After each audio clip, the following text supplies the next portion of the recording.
Hello friends, मैं अंबिका कुमारी और आप देख रहे हैं लेट्स लर्न विद अंबिका।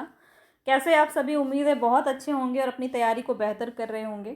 और इसी बेहतर तैयारी के क्रम में मैं आज आप सभी के लिए यहाँ पे बहुत ही इंपॉर्टेंट जो है क्वेश्चन सीरीज़ लेके आई हूँ, जिसमें हमने पूरा प्रीवियस ईयर क्वेश्चन को देखा है। ठीक है, तो बीपीएससी के 2023 में पूछे गए हर एक प्रश्न को हम देख रहे हैं।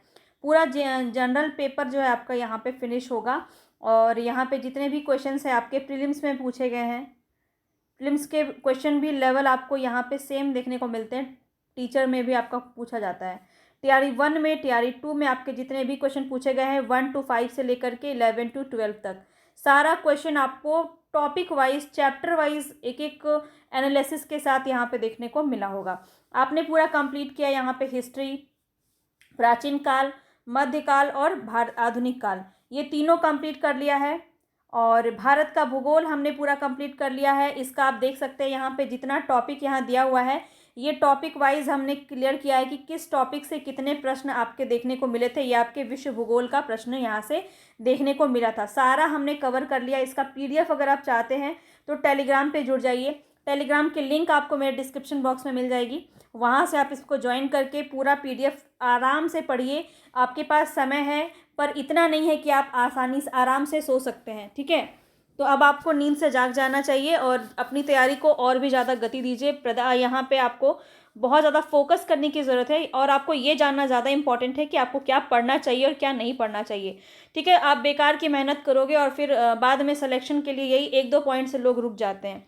तो इसीलिए मैं आपसे बोल रही हूँ कि जितने भी इम्पॉर्टेंट टॉपिक हैं उसको यहाँ से आप कवर कर सकते हैं। पूरा आपको यहाँ पे जनरल पेपर में जितने भी क्वेश्चन आते हैं आपके हिस्ट्री से, ज्योग्राफी से, जनरल साइंस से, कंप्यूटर से, इकोनॉमिक्स से, पॉलिटिकल साइंस से, मैथ्स और रीजनिंग से, जितने भी क्वेश्चन आते हैं यहाँ पे सारे आपको मिल जाएंगे। ठीक है, तो इसका बार बार आप प्रैक्टिस कीजिए। यहाँ से आपको डेफिनेटली 50% आपको हेल्प आपको यहीं से मिल जाएगा।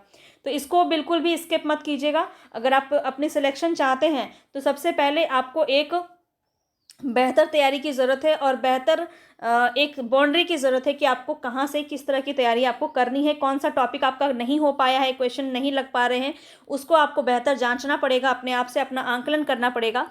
ठीक है, और मेहनत आपको ईमानदारी से करनी पड़ेगी और सिलेक्शन आप बहुत ही निश्चित रूप से ले पाएंगे। तो यहाँ पे देखिए, मैं आपको जनरल साइंस आज कराने वाली हूँ। ये सब हमने कर लिया था, पूरा ईवीएस हमने कर लिया, इकोनॉमिक्स कर लिया, पॉलिटिकल साइंस हमने कर लिया। ठीक है, और आज हम भौतिक विज्ञान देखेंगे। भौतिक विज्ञान से आपके कुल 10 चैप्टर से क्वेश्चन पूछे गए हैं। केमिस्ट्री में बहुत कम ही क्वेश्चन पूछा गया, ज़्यादातर आपके बायोलॉजी से क्वेश्चन आया है। तो हम धीरे धीरे करके देखेंगे। भौतिक विज्ञान से आज हमारा प्रश्न है, बहुत ज़्यादा इंपॉर्टेंट रहेगा, तो वीडियो को कंप्लीट देखिएगा। एक एक चीज़ आपका काफ़ी इंपॉर्टेंट रहेगा। और पीडीएफ के लिए आप टेलीग्राम पे जुड़ सकते हैं। पसंद आ रहा है तो प्लीज़ एक लाइक तो कर ही सकते हैं, जल्दी से एक लाइक कीजिए। मोटिवेशन बनाए रखिए अपने अंदर और बस तैयारी करते जाइए। कुछ भी नहीं है, बस आप अच्छे सही दिशा में अगर आगे बढ़ेंगे तो सफलता आपको निश्चित ही मिलेगी और आपका मेहनत कभी भी बेकार नहीं जाएगा। ये बात आप ध्यान रखिए हमेशा। ठीक है, तो चलिए हम स्टार्ट करते हैं। चैनल पे नए हैं तो जल्दी से सब्सक्राइब करके बेल आइकन दबाइए जल्दी। चलिए स्टार्ट करते हैं, क्वेश्चन पे बढ़ते हैं।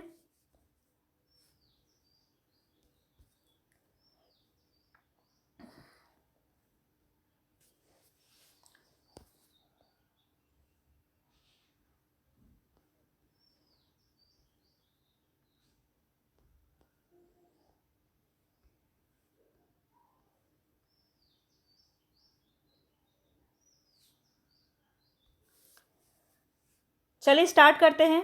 और यहाँ पे देखिए, सबसे पहले आपको ये देखना है क्वेश्चन कौन सा है। यहाँ पे देखिए, राशि और मात्रक या मापन, मेजरमेंट से क्वेश्चन आपका पूछा जाता है। ठीक है, तो सबसे पहले कौन सा क्वेश्चन पूछा गया है, हवा में नमी मापने के लिए निम्नलिखित में से किस उपकरण का प्रयोग किया जाता है। तो यहाँ बताएंगे हवा में नमी मापने के लिए। ठीक है, तो ह्यूमिडिटी मापने के लिए आपको बताना है किस हवा में ह्यूमिडिटी को मापने के लिए किस प्रकार के उपकरण का प्रयोग करते हैं। एरोमीटर, हाइड्रोमीटर, आगे और देख लेते हैं। हाइग्रोमीटर, एक से ज़्यादा उपयुक्त में से कोई नहीं। बीपीएससी टीआरई 2.0 में पूछा गया क्वेश्चन है और यहाँ पे आपका राइट ऑप्शन क्या हो जाएगा, हाइग्रोमीटर। ठीक है, सी ऑप्शन बिल्कुल सही हो जाएगा। चलिए आगे बढ़ते हैं। इसका पूरा एक्सप्लेनेशन आप सब कुछ देखना चाहते हैं, आप पीडीएफ डाउनलोड कर लीजिए और बिल्कुल समय के साथ देखिए। यहाँ पे मैं आपको सिर्फ क्वेश्चन आंसर बताऊँगी। ठीक है, और जो भी इंपॉर्टेंट रहेगा इसको आप देख सकते हैं, बिल्कुल आपके पास अवेलेबल है फ्री ऑफ कॉस्ट। धारा घनत्व क्या होता है बताइए, धारा घनत्व क्या होता है? ये बीपीएससी प्रीलिम से पूछा गया क्वेश्चन है। अदिश राशि, सदिश राशि, विमा विहीन होता है या उपयुक्त में से कोई नहीं? तो यहाँ पे आपका राइट ऑप्शन क्या हो जाएगा? एक सदिश राशि है, बी ऑप्शन आपका बिल्कुल सही हो जाएगा। ठीक है, चलिए आगे बढ़ते हैं। चुंबकीय क्षेत्र के बारे में आपको बताना है। चुंबकीय क्षेत्र यहाँ पे क्वेश्चन आपका बना है बीपीएससी टीआरई 1 से। ठीक है, अदिश राशि, सदिश राशि, आयाम रहित राशि या उपयुक्त में से एक से अधिक या उपयुक्त में से कोई नहीं। तो 5 ऑप्शन वाले जितने भी क्वेश्चन होंगे ना वो आपके बीपीएससी में पूछे गए हैं टीआरई में, और जो 4 ऑप्शन वाले होंगे वो आपके प्रीलिम से पूछे गए हैं। बस इतना ही फर्क है, याद रखेंगे। तो यहाँ चुंबकीय क्षेत्र से क्वेश्चन आपका पूछा है और 3rd नंबर का राइट ऑप्शन क्या हो जाएगा? सदिश राशि, बी ऑप्शन बिल्कुल सही हो जाएगा। चलिए आगे बढ़ते हैं। यांत्रिकी से क्वेश्चन है आपका नेक्स्ट, और ये भी आपका बीपीएससी 2.0 में पूछा गया क्वेश्चन है। ठीक है, निम्नलिखित में से कौन सबसे कम घर्षण जो है उत्पन्न करता है? कौन सा? Sliding friction, rolling friction, static friction, more than one of the above and none of the above. तो यहाँ पे राइट ऑप्शन बताना आपको कौन सा होगा। लीस्ट, सबसे लीस्ट जो है फ्रिक्शन किस में होता है, घर्षण किस में होता है? तो यहाँ पे आपका राइट ऑप्शन हो जाएगा रोलिंग। रोलिंग में देखिए आपको खुद ही समझ में आएगा, रोलिंग में घर्षण कम होता है। ठीक है, चलिए आगे बढ़ते हैं नेक्स्ट क्वेश्चन पे। नेक्स्ट क्वेश्चन है यहाँ पे बीपीएससी टीआरई 2.0 से संबंधित। नेक्स्ट क्वेश्चन क्या है आपका? न्यूटन के गति से संबंधित प्रश्न है। तीसरे नियम का उपयोग यहाँ पे बताना है। ऑप्शन में कौन सा आपका सही हो जाएगा? तीरंदाजी, रॉकेट, अंतरिक्ष रॉकेट, वेंचुरी मीटर, उपयुक्त में से एक से अधिक या उपयुक्त में से कोई नहीं। तो यहाँ पे बताएंगे राइट ऑप्शन क्या हो जाएगा। न्यूटन के गति के तीसरे नियम से क्वेश्चन आपका बना है, और यहाँ पे आपका राइट ऑप्शन क्या हो जाएगा? अंतरिक्ष रॉकेट, बी ऑप्शन बिल्कुल सही हो जाएगा। सब कुछ आपको जो है साइंस का क्वेश्चन, विशेष रूप से मैं कहना चाहूँगी कि साइंस का क्वेश्चन और ज्योग्राफी का क्वेश्चन आपका बिल्कुल एनसीईआरटी से ही बना है। तो कंप्लीट एनसीईआरटी बेस्ड मैंने आपको करवाया है क्वेश्चन प्रैक्टिस, तो जाके ज़रूर कीजिएगा, बहुत ज़्यादा इंपॉर्टेंट है। एसी करंट को कैसे उत्पन्न करते हैं? बीपीएससी प्रीलिम्स में पूछा गया क्वेश्चन है ये। चोक कुंडली द्वारा, डायनामो द्वारा, ट्रांसफार्मर द्वारा, उपयुक्त में से कोई नहीं। तो यहाँ पे आपका राइट ऑप्शन क्या हो जाएगा? डायनामो द्वारा। ठीक है, बी ऑप्शन बिल्कुल सही है। चलिए आगे बढ़ते हैं नेक्स्ट क्वेश्चन पे। बीपीएससी टीआरई 2 पे आपका पूछा गया है मानव कान की श्रवण परास क्या है? ठीक है, रेंज पूछा जा रहा है। Hearing range of human ear is 20 hertz to 20,000 hertz, 20 hertz से कम टू 20,000 हर्ट्ज से अधिक, उपयुक्त में से एक से अधिक या उपयुक्त में से कोई नहीं। तो यहाँ पे आपका राइट ऑप्शन क्या हो जाएगा? बिल्कुल ए ऑप्शन आपका सही हो जाएगा। 20 हर्ट्ज से 20,000 हर्ट्ज तक आपका जो है मानव कान की श्रवण रेंज आपका देखने को मिलता है। ए ऑप्शन आपका बिल्कुल सही हो जाएगा। चलिए आगे बढ़ते हैं नेक्स्ट क्वेश्चन पे। नेक्स्ट क्वेश्चन यहाँ पे आपको बताना है निम्नलिखित में से कौन सी विद्युत चुंबकीय नहीं है? विद्युत चुंबकीय यहाँ पे बताना है। बहुत ही इंपॉर्टेंट क्वेश्चन है, यहाँ से डेफिनेटली आपका क्वेश्चन बनता है। तो यहाँ से क्वेश्चन आपको इस टॉपिक से ज़रूर करके जाना है, बहुत इंपॉर्टेंट है। और इससे ये आपको मैं इसलिए करवा रही हूँ ताकि आप टॉपिक को समझ पाएँ कि किस किस टॉपिक से आपको क्वेश्चन अभी लगाने हैं। आपको जो थ्योरी है वो समझना है, या कोई भी चीज़ आपको करनी है तो किस टॉपिक से करनी है, क्योंकि यहाँ से क्वेश्चन आपके डेफिनेटली बनेंगे। ठीक है, तो 8 नंबर में बताएंगे राइट ऑप्शन क्या हो जाएगा। तो अल्फा किरण जो होता है, अल्फा रेज, ये आपका विद्युत चुंबकीय नहीं होता है। ठीक है, बी ऑप्शन यहाँ पे आपका सही हो जाएगा। चलिए आगे बढ़ते हैं नेक्स्ट क्वेश्चन पे। प्रकाश तरंगे किस प्रकार की तरंगे होती हैं? प्रकाश तरंगे किस प्रकार की तरंगे होती है? अनुप्रस्थ तरंगे, अनुदैर्घ्य तरंगे, विद्युत चुंबकीय तरंगे, उपयुक्त में से एक से अधिक या उपयुक्त में से कोई नहीं। प्रकाश तरंगे बताएंगे राइट ऑप्शन क्या हो जाएगा। बीपीएससी में पूछा गया क्वेश्चन है ये टीआरई 1 में। 9 नंबर में आपका राइट ऑप्शन है एक से अधिक, यहाँ पे आपका सही हो जाएगा। किस प्रकार से? तो आप यहाँ पे देख सकते हैं। तो विद्युत चुंबकीय तरंगों के रूप में प्रसारित होता है। प्रकाश जो है, प्रकाश ऊर्जा का एक स्वरूप है, और ये चुंबकीय तरंगों के रूप में प्रसारित होता है। विद्युत चुंबकीय तरंगे अनुप्रस्थ तरंगे होती हैं, इसलिए प्रकाश जो अनुप्रस्थ तरंग है। और अनुप्रस्थ तरंगे वे तरंगे होती जिसके माध्यम से कण तरंग के प्रसार की दिशा के लंबवत कंपन करते हैं। ठीक है, तो यहाँ पे अनुप्रस्थ और चुंबकीय, विद्युत चुंबकीय दोनों ही सही हो जाएगा। ठीक है, ए और सी, इसलिए यहाँ पे डी ऑप्शन आपका हो जाएगा। आगे बढ़ते हैं नेक्स्ट क्वेश्चन पे। तो बताएंगे निम्नलिखित में से किसके पास उच्च ऊर्जा स्तर और छोटा तरंग दैर्घ्य होगा? अवरक्त विकिरण, पराबैंगनी विकिरण, दृश्यमान विकिरण, उपयुक्त में से एक से अधिक या उपयुक्त में से कोई नहीं। बीपीएससी टीआरई 1 में पूछा गया क्वेश्चन है आपका, ये 10 नंबर में बताएंगे। राइट ऑप्शन क्या हो जाएगा? तो परावैंगनिक किरण हो जाता है, आप सभी को पता होगा। बी ऑप्शन बिल्कुल सही है। चलिए आगे बढ़ते हैं नेक्स्ट क्वेश्चन पे। ऊष्मा और तापमान से आपका नेक्स्ट जो आपका चैप्टर है वो है ऊष्मा और तापमान। यहाँ से क्वेश्चन आपके पूछे गए हैं बीपीएससी टीआरई 2.0 में, देख सकते हैं। एक मिनट, क्वेश्चन आपको दिख जाए। अधिक ऊंचाई पर उबलते हुए पानी में सब्जियां पकाने में अधिक समय लेती है, क्यों? इसका मुख्य कारण क्या है, ये पूछा जा रहा है। तो ऊंचे स्थान पर पानी ज़्यादा तापक्रम पर उबलता है, ऊंचाई बढ़ने पर उबलते हुए पानी का तापक्रम घट जाता है, ऊंचे स्थानों पर हवा में ऑक्सीजन की मात्रा घट जाती है। क्या रीज़न है इसका? एक से अधिक या उपयुक्त में से एक से कोई नहीं, बताएंगे यहाँ पे राइट ऑप्शन क्या हो जाएगा। तो ध्यान रखेंगे, ऊंचाई बढ़ने पर उबलते हुए पानी का तापक्रम भी कम होता जाता है। ठीक है, आपको पता है ऊंचाई बढ़ती है तो आपका तापमान कम होता जाता है, ठंड बढ़ती जाती है, आपको पता है इस चीज़ को बहुत अच्छे से। तो बी ऑप्शन आपका बिल्कुल सही हो जाएगा। थोड़ा सा लॉजिक लगाएंगे, आंसर आपका सही बन जाता, ईजी था।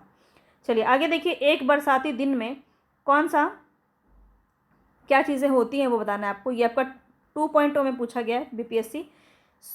शुष्क और एवं आर्द्र बल्ब तापमानी समान ताप दर्शाते हैं। शुष्क बल्ब तापमानी आर्द्र बल्ब तापमानी की तुलना में कम माप दर्शाते हैं। शुष्क बल्ब तापमानी आर्द्र बल्ब तापमानी की तुलना में ज़्यादा माप दर्शाते हैं। एक से अधिक या उपयुक्त में से कोई नहीं। तो बरसाती दिन में क्या होता है आपको यहाँ पे बताना है। राइट ऑप्शन आपका क्या हो जाएगा? तो ज़्यादा माप दर्शाते हैं। शुष्क बल्ब तापमानी आर्द्र बल्ब तापमानी की तुलना में ज़्यादा माप दर्शाते हैं। चलिए आगे बढ़ते हैं नेक्स्ट क्वेश्चन पे। तो यहाँ बताएंगे कौन सा आपका सही हो जाएगा। टीआरई 2.0 में ही पूछा गया क्वेश्चन है ये भी आपका।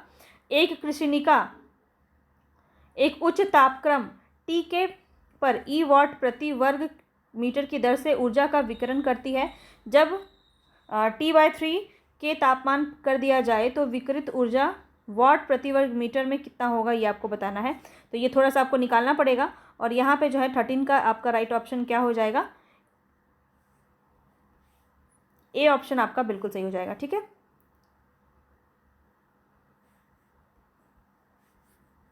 चलिए आगे बढ़ते हैं नेक्स्ट क्वेश्चन पे। नेक्स्ट क्वेश्चन भी आपका जो है बीपीएससी टीआरई 2.0 में ही पूछा गया है। क्वेश्चन क्या है? एक हिमानी का आधार पिघलता है पर इसका शीर्ष नहीं, क्यों? क्यों ऐसा होता है? एक हिमानी यानी कि जो एक पर्वत है, इसका हमेशा क्या पिघलता है? आधार पिघलता है, इधर से पिघलता हुआ जाता है। इधर से क्यों नहीं पिघलता हुआ जाता है? शीर्ष से क्यों नहीं पिघलता है? ये क्वेश्चन का आंसर आपको बताना है, कौन सा आपका रीज़न यहाँ पे सही होगा। तो यहाँ पे हिमानी का आधार पर बर्फ में अशुद्धियाँ उपस्थित होती है, तो नहीं है। आधार पर दाब अधिक होने से गलनांक कम में कमी होती है, ये भी नहीं होगा।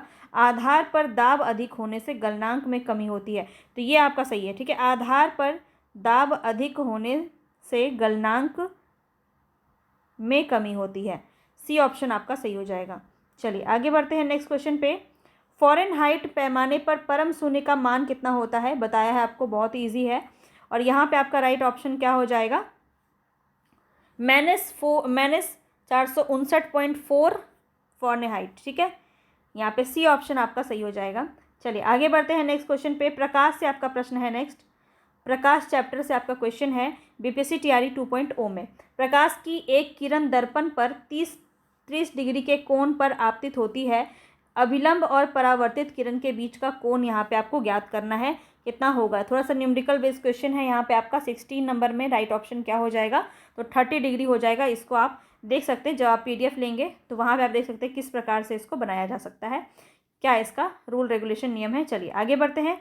यहाँ पे बीपीएससी टीआरई 2.0 का क्वेश्चन आपका पूछा गया है। निम्नलिखित में से किस में उच्चतम ऊर्जा होती है? उच्चतम ऊर्जा किस में होती है? हाईएस्ट बताना है आपको। एनर्जी किस में होती है? लाल प्रकाश, नीला प्रकाश, पीला प्रकाश।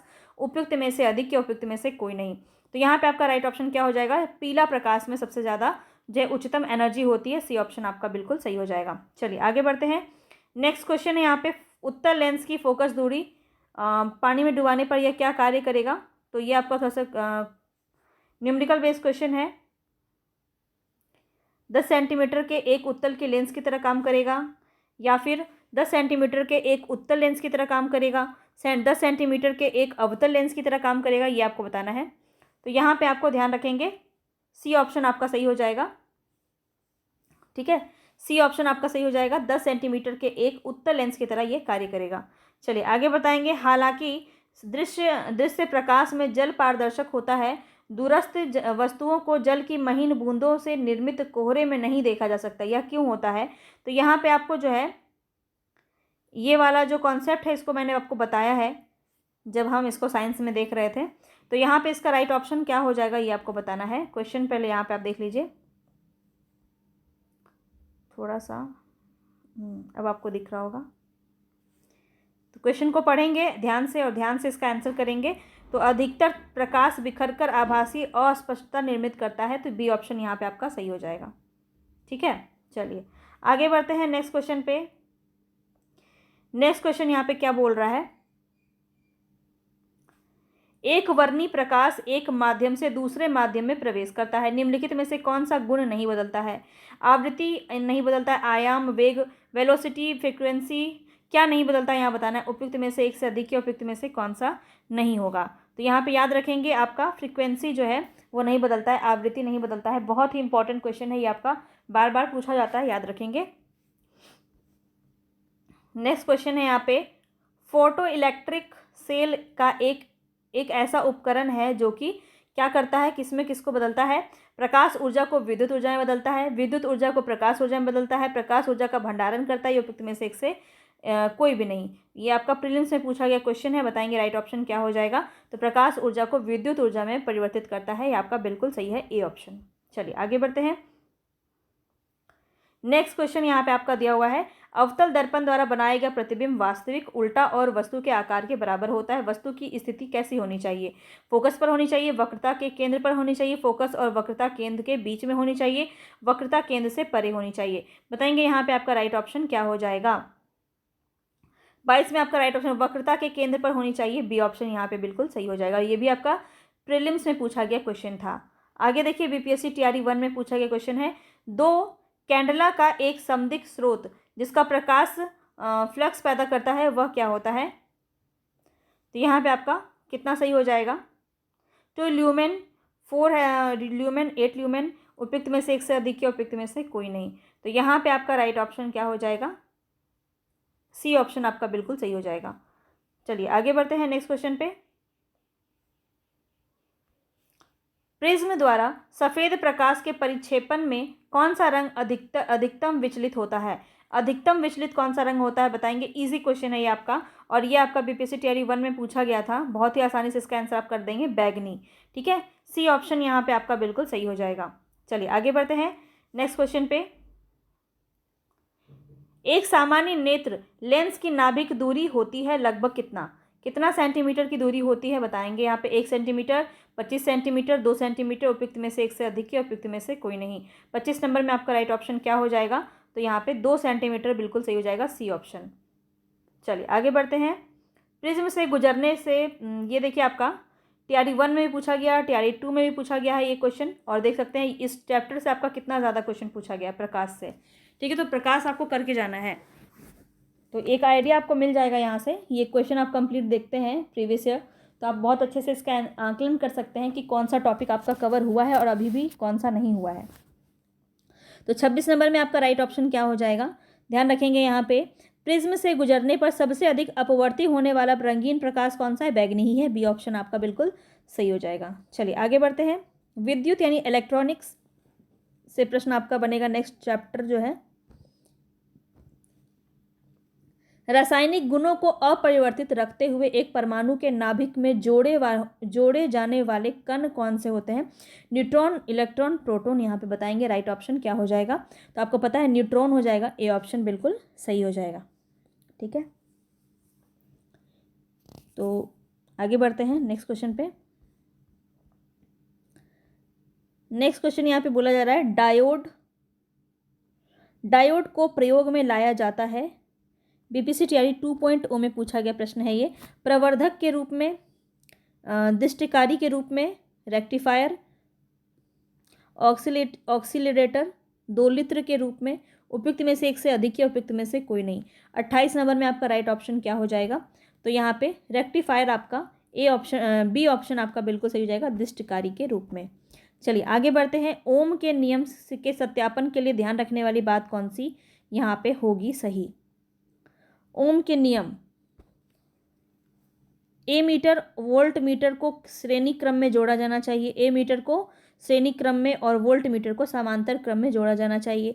ए मीटर को समांतर क्रम में और वोल्ट मीटर को श्रेणी क्रम में जोड़ा जाना चाहिए। कौन सा यहाँ पे ओम के नियम के अनुसार कौन सा सही हो जाएगा? तो 29 में आपका राइट ऑप्शन क्या हो जाएगा? बी। ए मीटर को श्रेणी क्रम में और वोल्ट मीटर को समांतर क्रम में जोड़ा जाना चाहिए। चलिए आगे बढ़ते हैं। नेक्स्ट क्वेश्चन है यहाँ पे बीपीएससी तैयारी 1 में पूछा गया क्वेश्चन है, विद्युत विभव को मापने के लिए किस उपकरण का उपयोग किया जाता है? पोटेशियोमीटर, गैल्वेनोमीटर, वोल्ट मीटर, उपयुक्त में से एक से अधिक, उपयुक्त में से कोई नहीं। विद्युत विभव को मापने के लिए पूछा जा रहा है यहाँ पे कौन सा सही होना चाहिए? तो यहाँ पे एक से ज़्यादा ऑप्शन सही हैं, तो डी ऑप्शन आपका बिल्कुल सही हो जाएगा।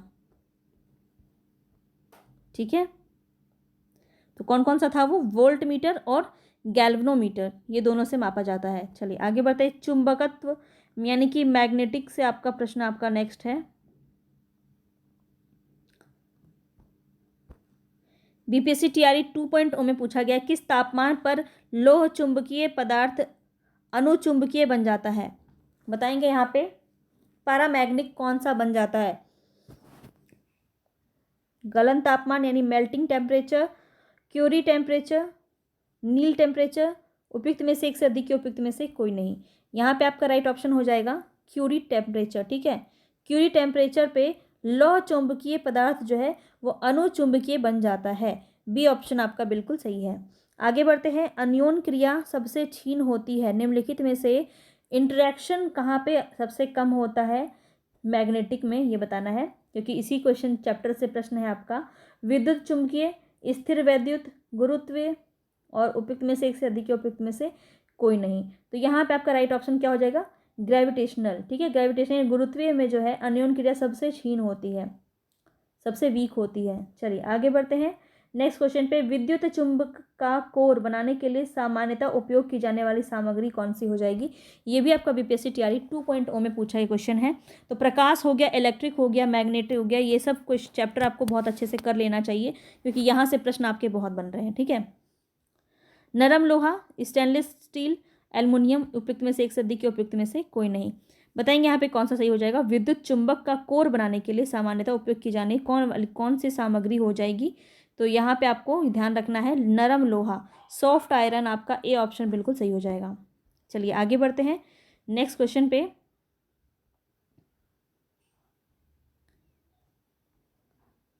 नेक्स्ट क्वेश्चन है यहाँ पे आपका, यदि जूल जे जूल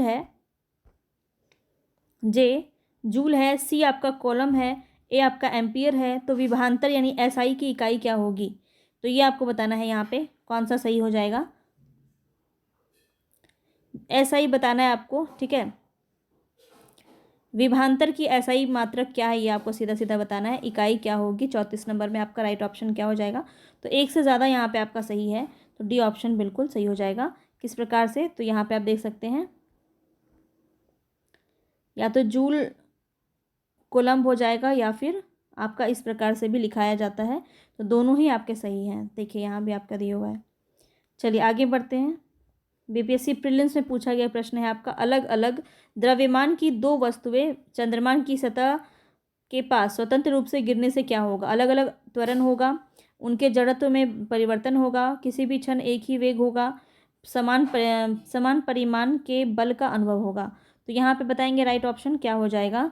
तो किसी भी क्षण में एक ही वेग होगा, वेग में कोई परिवर्तन नहीं होगा। चलिए आगे बढ़ते हैं। आधुनिक एवं परमाणु भौतिकी, यहाँ से आपका चैप्टर है। बीपीएससी तैयारी 2.0 में पूछा गया है आपका, रेडियोधर्मी तत्व द्वारा उत्सर्जित निम्नलिखित में से कौन सा एक धनात्मक रूप से आवेशित कण है? बीटा किरण, अल्फा किरण, कैथोड किरण, या फिर उपयुक्त में से एक से अधिक या एक भी नहीं। तो बताएंगे यहाँ पे आपका राइट ऑप्शन क्या हो जाएगा? अल्फा किरण बिल्कुल सही हो जाएगा, बी ऑप्शन। आगे बढ़ते हैं नेक्स्ट क्वेश्चन पे। नाभिकीय रिएक्टर में D2O का उपयोग होता है, किसके रूप में होता है ये बताना है। बहुत ही महत्वपूर्ण प्रश्न आपका बीपीएससी तैयारी 2.0 में पूछा गया है। ईंधन के रूप में होता है, ड्यूटेरॉन के स्रोत के रूप में होता है, मंदक के रूप में होता है यानी मॉडरेटर के रूप में होता है, या उपयुक्त में से एक से अधिक या उपयुक्त में से कोई नहीं। यहाँ पे आपका राइट ऑप्शन क्या हो जाएगा? मॉडरेटर के रूप में होता है, सी ऑप्शन बिल्कुल सही। चलिए आगे बढ़ते हैं। एक विखंडनीय द्रव्य का क्रांतिक द्रव्यमान क्या होगा? 1 किलो समतुल्य श्रृंखला अभिक्रिया हेतु आवश्यक न्यूनतम द्रव्यमान हो जाएगा। 10⁻10 जूल के समतुल्य विराम द्रव्यमान हो जाएगा। उपयुक्त में से एक से अधिक, उपयुक्त में से कोई नहीं। तो 38 नंबर में आपका राइट ऑप्शन क्या हो जाएगा? श्रृंखला अभिक्रिया हेतु आवश्यक न्यूनतम द्रव्यमान, बी ऑप्शन आपका सही हो जाएगा। चलिए नेक्स्ट टॉपिक आपका कौन सा है? खगोलीय गुरुत्वाकर्षण। स्वतंत्र रूप से पृथ्वी की ओर गिरते हुए पिंड की कुल ऊर्जा क्या होगी? घटेगी, बढ़ेगी, स्थिर रहेगी? उपयुक्त में से एक से अधिक या उपयुक्त में से कोई नहीं। तो 39 नंबर में आपका राइट ऑप्शन क्या हो जाएगा? स्थिर रहेगी, सी ऑप्शन आपका बिल्कुल सही हो जाएगा। चलिए आगे बढ़ते हैं। नेक्स्ट क्वेश्चन दिया हुआ है आपका बीपीएससी तैयारी 1 में, भू स्थिर उपग्रह घूमता है कहाँ पे? ध्रुवों के ऊपर, किसी भी ऊंचाई पर, स्थिर ऊंचाई पर, उस ऊंचाई पर जो द्रव्यमान पर निर्भर करता है, एक से अधिक या उपयुक्त में से कोई नहीं। कौन सा यहाँ पे आपका सही हो जाएगा? तो ध्यान रखेंगे, स्थिर ऊंचाई पर जो है ये घूमता है, बी ऑप्शन बिल्कुल सही हो जाएगा। आगे बढ़ते हैं। विविध कुछ चैप्टर से आपके क्वेश्चन पूछे गए हैं। किसी चालक का प्रतिरोध समानुपाती होता है, बताएंगे यहाँ पे राइट ऑप्शन क्या हो जाएगा?